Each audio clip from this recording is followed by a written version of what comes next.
Starting Tech News Weekly in 3, 2, 1.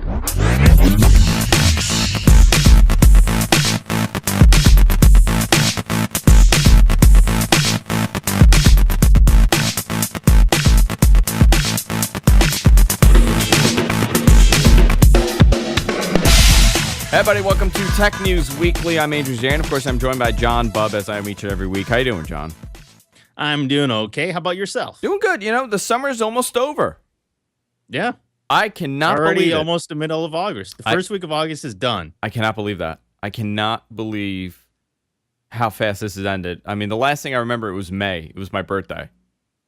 And I woke up and it's August 8th, and we're recording You don't the remember show. anything after your birthday in Vegas. Well, Vegas was fun. My birthday, I went a little nuts, which I won't talk about even on the free-for-all about my birthday. If you ever noticed that, I have not mentioned what happened on my birthday, or most of it.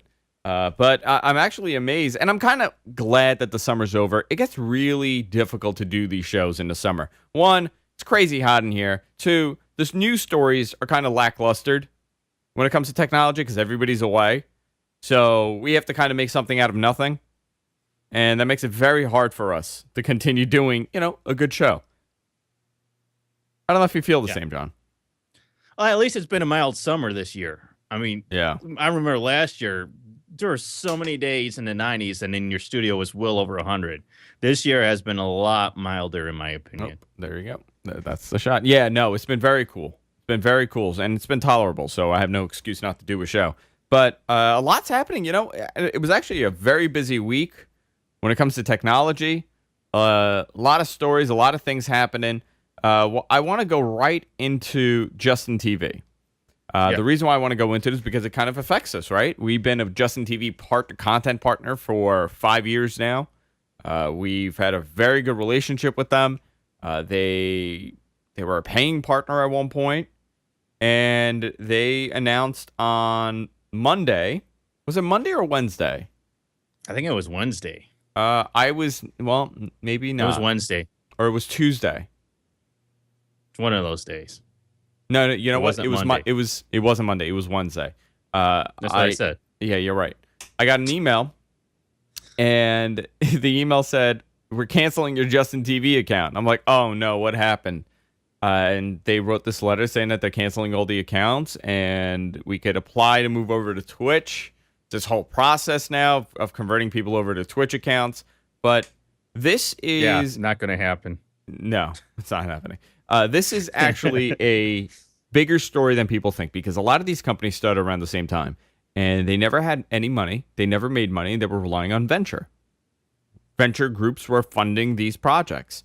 And now, after 7 years or 6 years, this money's kind of running out, and they're not seeing a return, and they're going away. Now, Justin's story is a little bit different, considering Google possibly has purchased Twitch, which we don't know yet. They've evolved. It's very interesting because 7 years ago is when they first started, and a guy by the name of Justin started it kind of as an experiment to see if he could pack a streaming server into a backpack and live stream his event 24/7 and archive every single bit of footage from every single bit of day, which is really cool and at the time revolutionary. Nobody at that time had ever done anything like that where they were live streaming their life 24/7, let alone archiving every minute of every day, which is really cool. But then they also opened it up to more people, it's to the public, and over the years they've evolved, and now I guess they found a niche in gaming, video gaming, which is now their Twitch TV brand. Yeah, and they're doing much better with Twitch than they ever did with Justin TV. They're actually profitable with Twitch.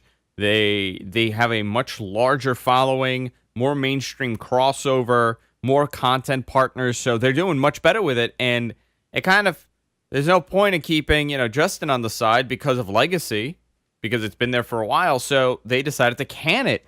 Comes at an interesting time considering Google possibly has bought this company, but regardless of that, we are going to see more and more of these companies that have been around for a while that never made money starting to go away.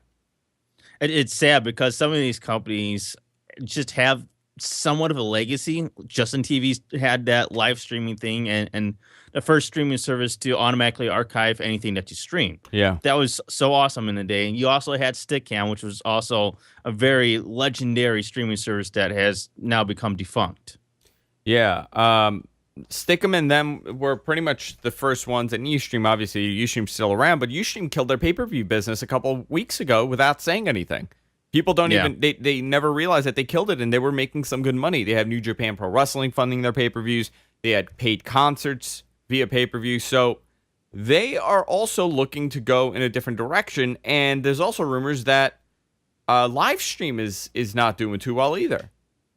Do you think that any of these services are making money? Not the free ones. I think, you have to remember a couple things. Bandwidth is still expensive. Oh, yeah.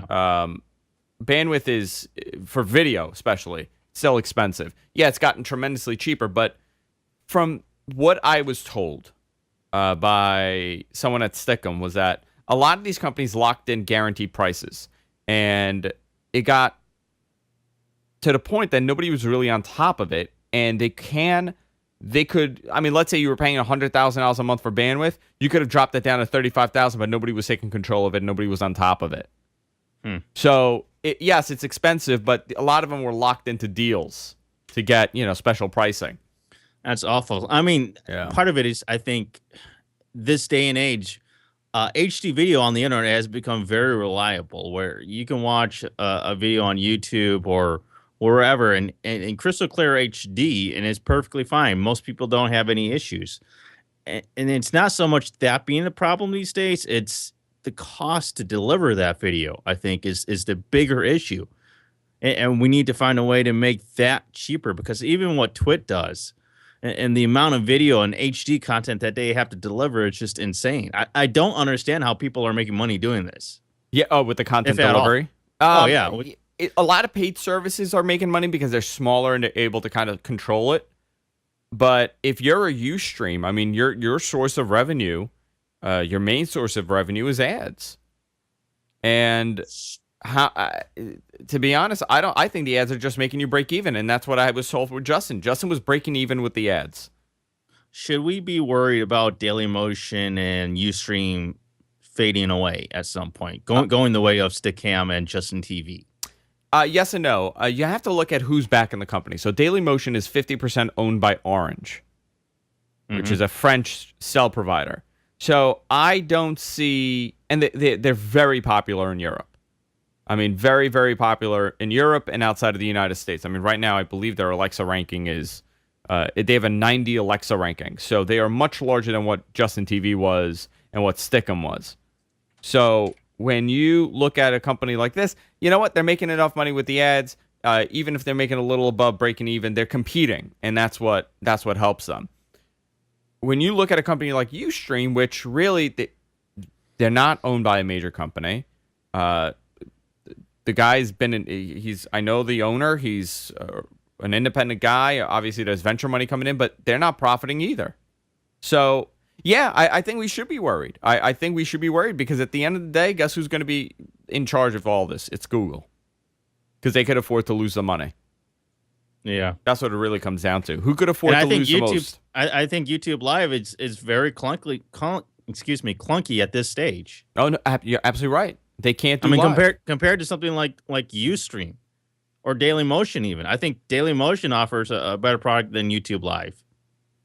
Yeah, it's a weird little bubble we're in, and I think a lot of these guys are going to slowly go away. Nobody has been able to kind of figure out the model for free streaming for video. By the way, on the IAIB website, we do have an article of alternatives that you can use. There's Dailymotion, like we said, YouTube Live, and Ustream are the three big notables that you can use if you're looking to move somewhere other than Justin TV. Because it's sad, a lot of people that were on Justin TV don't fit the Twitch TV model. You also have Vaughn too. Vaughn also. Yeah, Vaughn. Yeah, because Twitch is very centric to video gaming. If you don't have any video gaming related content, you can't be on Twitch TV. So where do those people go? They can't go to Twitch TV. Yeah, it's it's sad actually to see them go, considering they've been. I kind of feel like it's sad because they've been here from the time that we started. So to see, we built these great relationships with these companies. So now starting all over. You got to start all over. I don't know why I went to Daily Motion. I went to go find something, and I can't remember why I did this. I had a point. I swear to you, I had a point. And now I can't even remember what it is. But Justin TV gone after 7 years. Let's see what happens next. John, go into a story. So the other big story this week is that Sprint is reportedly withdrawing its bid to buy T-Mobile. I think they bid up to like $40 billion to acquire T-Mobile. This is the second time that somebody has been trying to acquire T-Mobile and the deal has gone through. It looks like they withdraw their bid mainly because they're facing so much regulatory hurdles that they don't think they can pass. But the other company also backed out, right? Yeah, it's simply they just weren't offering nearly enough. They were only offering about $15 billion, and that just was not a big enough deal. Which is interesting to say that you've had 2 failed attempts now, technically 3 if you include Iliad. But the problem with Iliad was that they were offering far too little. What is going on with this? I mean, this is not a good sign. No, and there's a lot of things going on at Sprint. I mean, SoftBank, which owns Sprint, was really going after T-Mobile, so it's very surprising that they're abandoning their bid for this. But they're also replacing the CEO, Dan Hesse. They're replacing him with some guy named Marcelo Claret, I believe, is how you pronounce his name. He's from. Let me find the company that he's in. So why is Hesse out? Did they say because the deal didn't go through? They really didn't. Really didn't say. It's been rumored for quite a while. Marcelo Claret is from a wireless distributor called Brightstar. Brightstar, okay. Yeah, he doesn't necessarily have. He's known for his entrepreneurial skills, but he's never really run a wireless company. It'll be very interesting to see how he fits in there and what kind of changes he makes. Yeah, I don't know. This is the problem with this. I mean, Sprint is in trouble also. You have to remember these are 2 companies. I think T-Mobile's probably doing better than Sprint's doing, right? Overall, are they both in the same boat? I think they're both more or less in the same boat.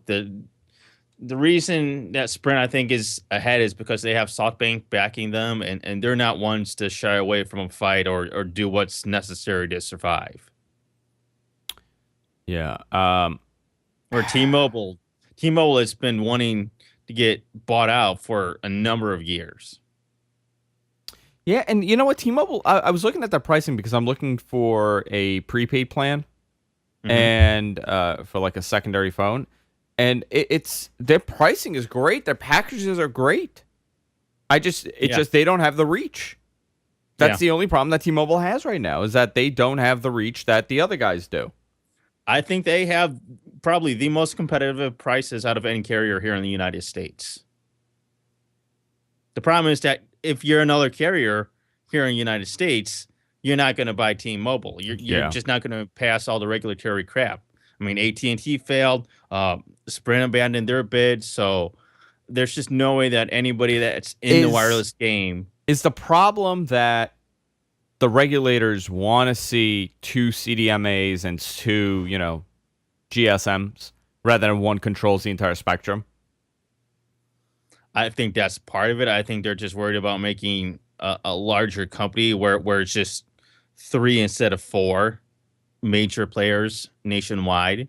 I think that's part of it. It's not necessarily CDMA versus GSM. Yeah. I think it's also the number of players that are out there nationwide. Yes, you have a lot of small regional carriers like Cricket Wireless and all these other ones. Because we saw Metro PCS they got bought out. Yeah. They're gone. T-Mobile actually owns Metro PCS. Yeah. But it's 2 small guys. See, I think the whole thing is because when Sprint was buying them, there was a debate going on saying, like, do you want them controlling that entire, like, if you want a GSM phone, you have no other option. Just AT&T. Yeah. I mean, between the regulators and the technology that was going to be needed to switch them over to Sprint's network, it was just going to be too much for them to keep going, which is, I think, what a lot of people thought from the get-go. was that it's already going to be a hurdle to get past the FCC. AT&T failed, and you're going to have to convert it from GSM to CDMA, which is going to be a huge, huge deal. They just now pretty much finished converting Metro PCS over to T-Mobile, and that took like 3 years to do that. And Metro PCS was CDMA. I believe so, yeah. Yeah. So it's weird. Listen, the scary thing is that at the end of the day, we're going to be left with two, and that's Verizon and AT&T. What are they going to do if T-Mobile just can't afford it? I mean, if they just shut down, what happens? That's kind of what I'm wondering is if it comes down to it, will the government let T-Mobile simply go out of business? Yeah. Well, or will they let somebody acquire them? I think if it's like an investment group that comes in to buy them, or somebody outside of the telco world, I think they're gonna okay that deal. The problem is, it's this whole thing that it's the same thing with AT&T in the 80s. They don't want one company controlling the entire spectrum, the entire market, and that's what happened with AT&T. And it forced them to cut it all up. But with mobile, it's a little different. I think we do need 4 options. We do need 4 national carriers. If AT&T can't do it, if Sprint can't do it, there's no way that Verizon is going to do it. So you're going to have somebody from outside the telco business come in with a lot of freaking money, because it's going to take at least $40 billion to do this. Yeah. Then some, because you're going to have to convert it over to probably CDMA if you're going to convert it. You know what's interesting? I ran this app, and it told me what the best carrier is in my area. And I went to T-Mobile's website, and T-Mobile on their website says, for like in my area, it is the best service I could get in all of where my surrounding area. There's a tower. There's a tower, a cell tower, literally a couple feet away from me. By the school. I have no cell phone coverage at all on my block. I get 2 bars. That's it. But yet, all these carriers are telling me that my area is supposed to have the best coverage. So I ran an app on my phone to tell me like what, based on my travels and everything, what the best service is. It's Sprint, according to this app. Well, you should get a Sprint phone and test it out. One of my relatives has a Sprint phone, and there's no service and the big fat X. So I don't even know. Maybe it's just the poltergeist living in my house. I mean, it possibly could be that. I forgot what the name of the app is. Tom Merritt had suggested it. It was on that episode that I was on, so you could find it somewhere. But it's weird that this company cannot be bought. It is, but it also makes a lot of sense. I mean, if you think about the hurdles and everything that has to happen in order for it to be acquired, and to think that if AT&T couldn't get past regulators, then there's no way any other major U.S. telco company is. Yeah. Hey, John. Unless they're already not in the wireless business. Yeah. Help me out with this, okay? So there's another story, the Russian hacker story. Yeah. That they stole over 1 billion logins. Yeah, apparently they were able to gather these 1.2 billion, I think, usernames and logins from like 420,000 different websites. Most of them just smaller websites, not any big notable companies like we've seen in the past with Target and all these other ones. But this is a little bit suspicious in the sense that the people that are reporting that this data has been compromised is also, I believe, saying that we have a database that you can look through, but if you want to look through it and see if your name's in there, you have to pay a fee to us. Wow. That's so weird. So there's a lot of people saying that, we have this database that supposedly might have your name, and if you want to check if your name is included in this breach, well, then you got to pay us a fee to look through it. And you're going to have to give them a login and password. I don't know because I haven't been to one of these websites. I mean, obviously, I have absolutely no interest in actually paying to see my name's in some hacked database. I just assume change your password. Yeah, just change all your passwords, every one of them. Much cheaper. It's sad, though, because these days and age, it's almost inevitable that you're going to be compromised in some way. Yeah, here's the thing. You want a little tip. I have a junk password that I use for like forums and stuff. And then I have a real password that I use for my banking and things like that. That's how I do it. I don't use the same ones because, you're going to have more of a chance that someone's going to get your password if you use it on a smaller website. The best thing that you can do is get a password manager. That way, not only do you not have to remember every single password, but you can make extremely complex passwords that you can use very easily without having to remember them. Basically, you just end up having one master password, and that controls access to all of your other passwords. And that way you can have these secure logins, these very secure passwords. I recently got my mom into using LastPass, and that's a very, very good service to use. She loves it now. She's got, her and I both have so many passwords for so many websites that it's just impossible for either of us just to manage passwords on our own. We have to have a password manager because we have so many different passwords. And I imagine a lot of people are out there, they just have one or two passwords for the same websites, and they have maybe 15 websites that they have a login at. And so at that point, you really should just use a password manager like LastPass or KeyPass or even 1Password in order to manage your passwords. You can use it to have secure and strong passwords. Yeah. You got to be careful what you're doing. Hey, let's talk about Windows 9, John. Okay. The Charms bar is gone. Thank God. Sayonara. So Mary Jo Foley reported this week that the Charms bar is completely gone via the latest new build being pushed out from Threshold, the latest build that they're working on. So no Charms bar. You have the start menu back. Floating Metro apps. You never have to go into the modern UI ever. They really reverted back to Windows. Yeah, so, pretty much. And in the history of Windows, Windows 8 will be forgotten. This is what they have done now. They are erasing everything that has to do with Windows 8. And you know what? It's smart.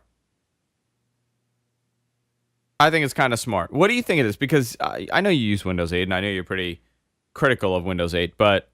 That's an understatement. What did you have an issue with the Charms bar?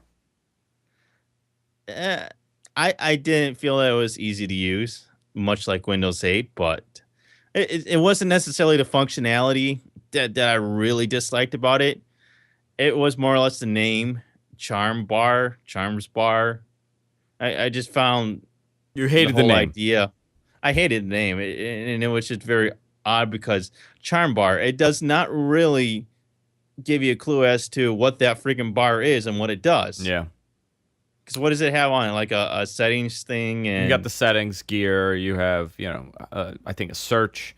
Well, this is Microsoft trying to make nice. The other thing is they're going to allow virtual desktops. I guess it was kind of like to be a start menu replacement type of deal, where they split off some of the functionality from start menu into this Charms bar type of thing. But I just never really got over.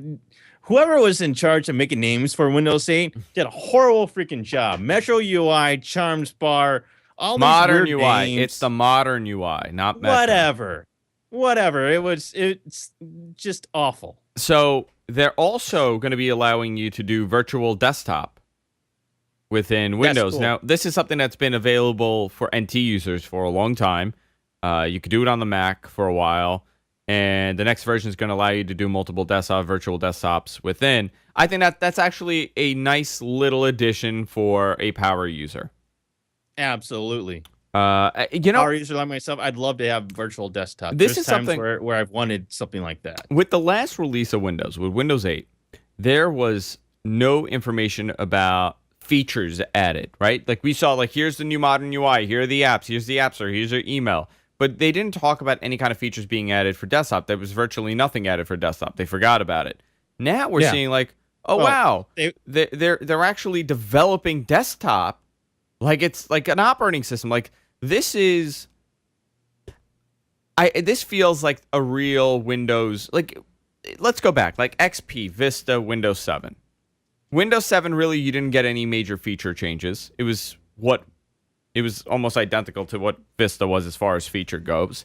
It was far more efficient. But now we're going to see features being added. And I think this is phenomenal. I think Steven Sinofsky did quite a disservice with Windows 8 and not wanting to do any sort of compromises, especially for desktop users. Yeah. Because I honestly think that Windows 8 on a touchscreen device and a touch-only device is great. Yeah. I think it works fine there. As a desktop user, I have absolutely no use for most of that stuff. Listen, I have a mouse, I have a keyboard. I don't have a touch screen. And here's the thing, most people, there are going to be some that they're happy with it, they like it. But a lot of people are unhappy. And when you control 90-something% of the market, and when a lot of people are not happy, that's a ton of people. So you have to make these people happy, because right now there's stiff competition everywhere.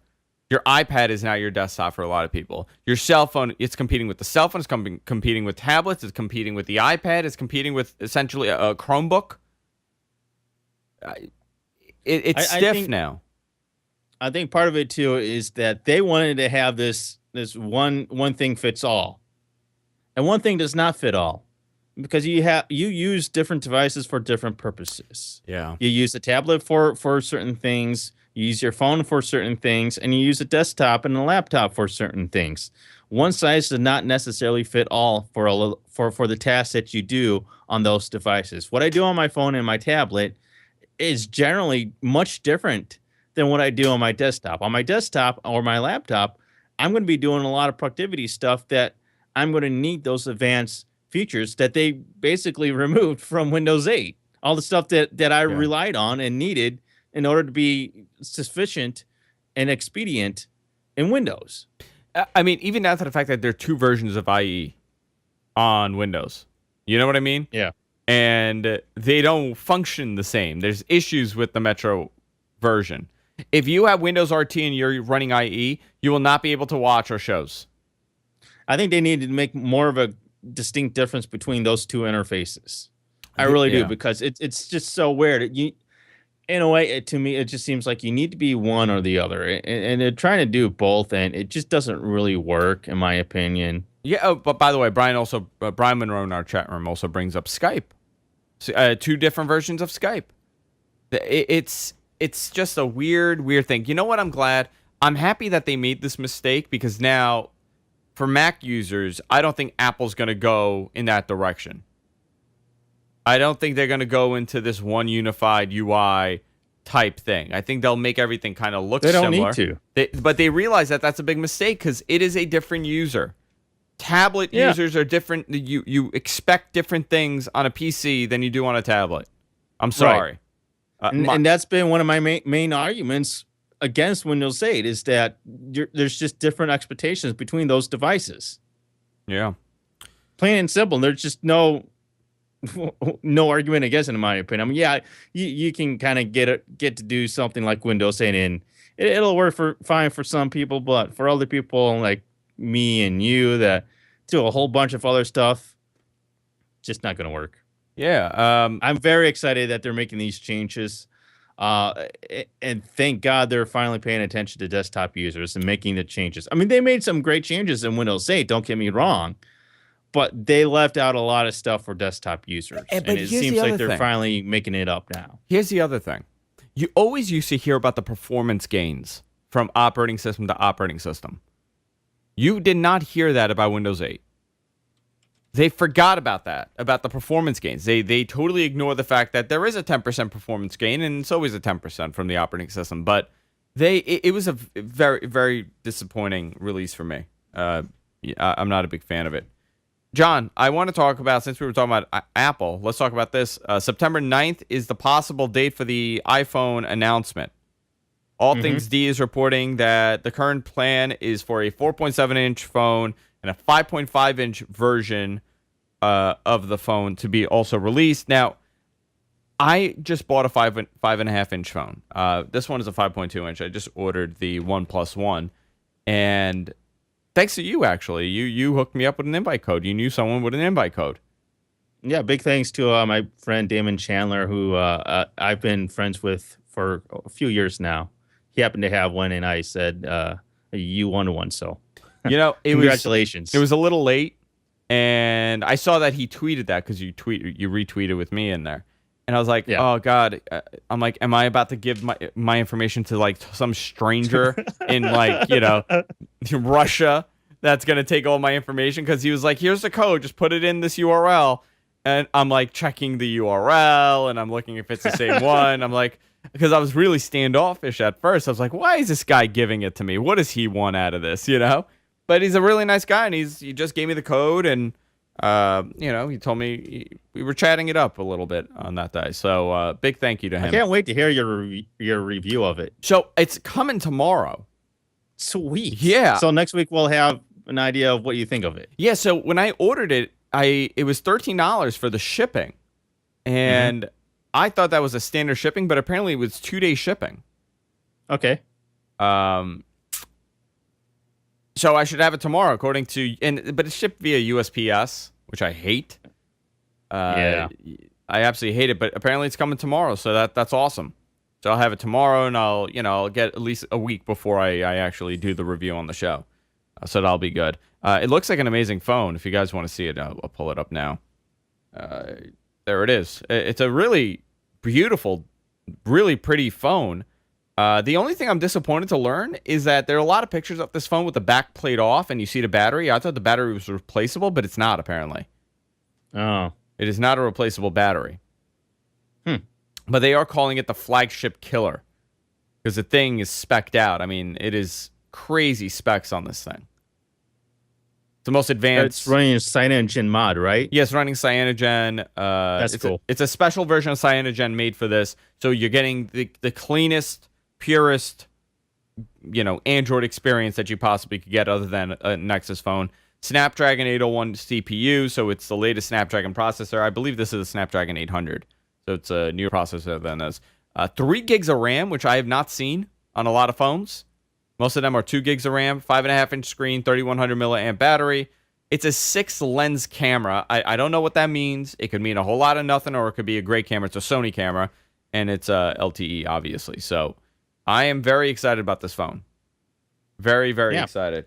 Anyway, back to this Apple story. It was reported by Recode that the next iPhone event is going to be September 9th, and it's also been confirmed independently by both Bloomberg and the Wall Street Journal. So this is very likely that the event will be happening on September 9th, which is incidentally just a few days after this other event that Samsung is having at IFA Trade Show in Berlin, where they're going to unveil their new Note. The Note 4. I believe so, yeah. It's going to be 9.5 inches big. This thing. 5.5 inches for an iPhone. It's going to be very interesting. I'm really curious to see what this thing looks like and how it feels that's in if person. they can pull it off. Yeah. Because there's been a lot of rumors that they're gonna have the I believe 4.7 inch phone First. will be coming out first, and then they're having production issues with the 5.5 inch device, so that's going to cause some delays, and that might come out around December possibly. To me, the 4.7 inch phone is for existing iPhone owners. If you have an iPhone, you'll upgrade to this and you'll be really happy with it. The 5.5 inch version is for Android users wanting to go to iPhone, wanting to go back to Still iOS. don't freaking understand why when they did the iPhone 5 with a 4-inch screen, they didn't just do 4.7. That to me makes way more sense than, oh, well, I still want to be able to move my thumb from edge to edge. Yeah, well, you know what else, John? You have to also remember when they did that, you're going from a 3.5 inch screen to a 4-inch screen. So it wasn't this Taller. It's taller, but it's not wider. It's not wider. It's just taller. So it really didn't feel that much larger. I think their big thing has been that I know so many people with an iPhone, and I bring up the fact that they're upgrading the size, they're making it larger for the next one. They don't want a bigger iPhone.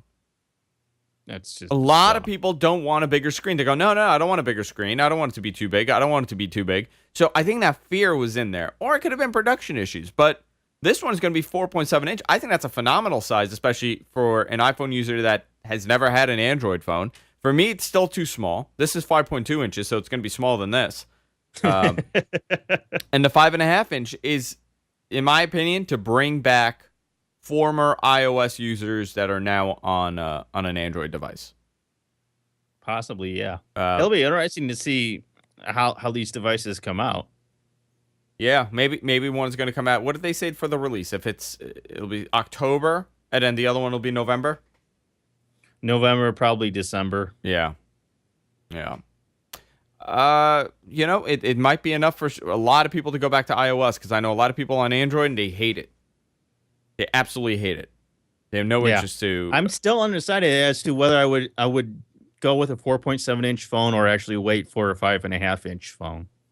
I mean, I think in a way I need to compare both of them side by side. Yeah. I'm huge on comparison shopping, and if I can't see both differences side by side, then it's hard for me to make a decision. Yeah. Going to another story, John. So this is something that I think you'll find interesting. Google is reportedly separating its photo service from its social network. A lot of people are not the biggest Google Plus people out there, but Google makes some really great stuff. And you said this the other day. You picked Google Photos as your pick of the week a couple of weeks ago, and I actually checked it out. It's pretty cool.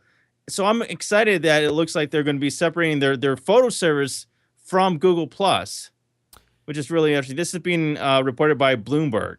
Yeah, so this is a problem, because I was telling people, after I did the pick of the week, I had a bunch of people message me. They're like, I had no idea how powerful the tool is. I mean, obviously, it's not Photoshop, but you could do a lot of cool stuff with it.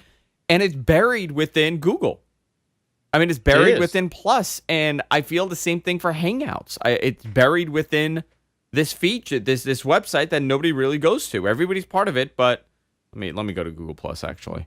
Then, and I think part of it, too, is the privacy control in Google Photos is not straightforward, because they still make a big deal out of circles, and circles are still kind of confusing and just weird. And I think that's part of it is just they need to figure out privacy controls a little bit more clear, that sort of thing. So that's what I was looking at. I'm like, because I'm going to be starting to digitize a lot of my own photos that I have stored down in the basement. So I'm looking at, where can I store these that I can store them online, but I can also control the privacy. And I'm just not sure that Google Photos necessarily fits my needs in terms of being able to control it. Well, when you upload to Google Photos, it doesn't put them public at all.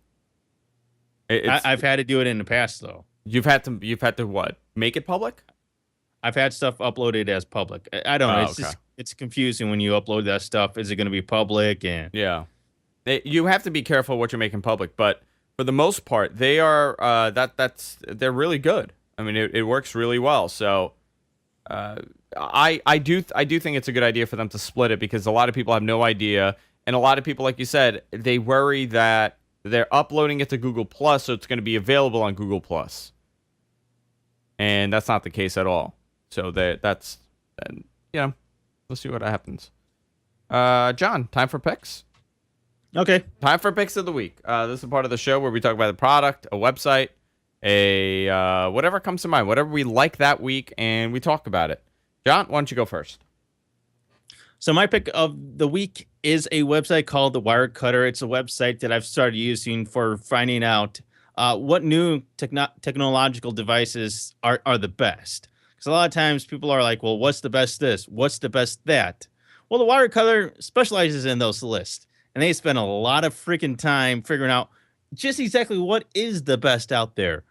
They spend dozens of hours of research and testing. They actually do these really, really detailed reviews, extremely detailed, explaining why this is the best. And they go through so many other things, but they also go through a bunch of alternatives and why this is better than the other, or why that's better than this other thing.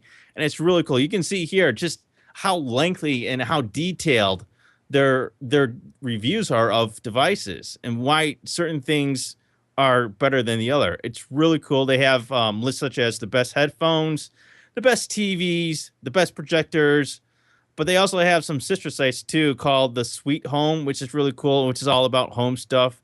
And I think they have a couple of other really websites that are really nice. So if you are looking for like the best whatever, the best software, the best scanner, the best tablet, whatever, they have these ridiculously detailed reviews of all this stuff on there. It's the wirecutter.com. It's very cool. Very cool pick.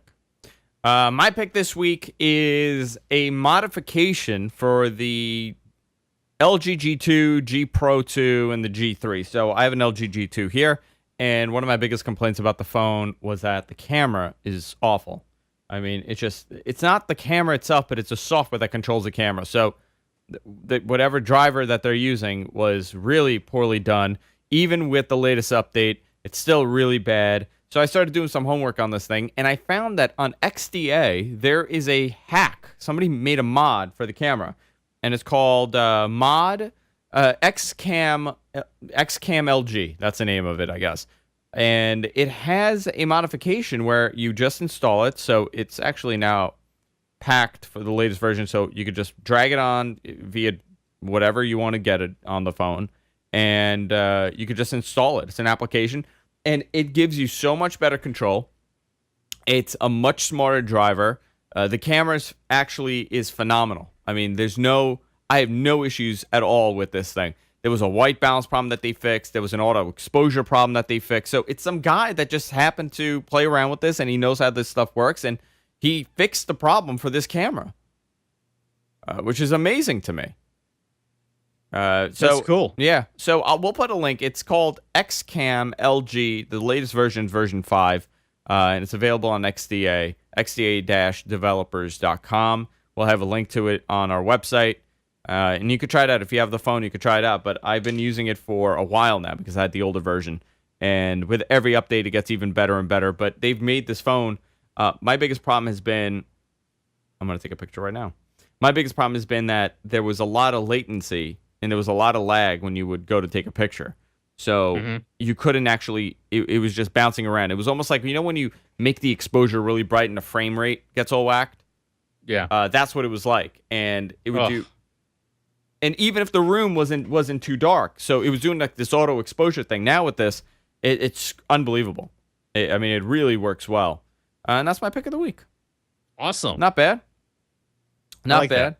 Yeah. John, why don't you do the plugs again? I liked how you did them last week. I got to remember all of them because there's so many. Follow us on Twitter at Suncast and Andrew Zarian, and also support us on Amazon. We have an Amazon affiliate program. So if you go to, I think it's gfq.co/Amazon, but you can also go to gfqnetwork.com/contribute. And we have links for all the different affiliate programs in Amazon for, I believe, the UK and also Canada. So if you need links for those, gfqnetwork.com/Amazon or contribute. It's pretty cool. Check it out. Yeah. What else am I missing? Subscribe to us. Yes, we're everywhere iTunes, podcasts are available. RSS. Everywhere. That sort of stuff. Everywhere. And I think that's it. That's it. All right, guys. Had a lot of fun, but I got to get out of here. We'll see you all next week on Tech News Weekly.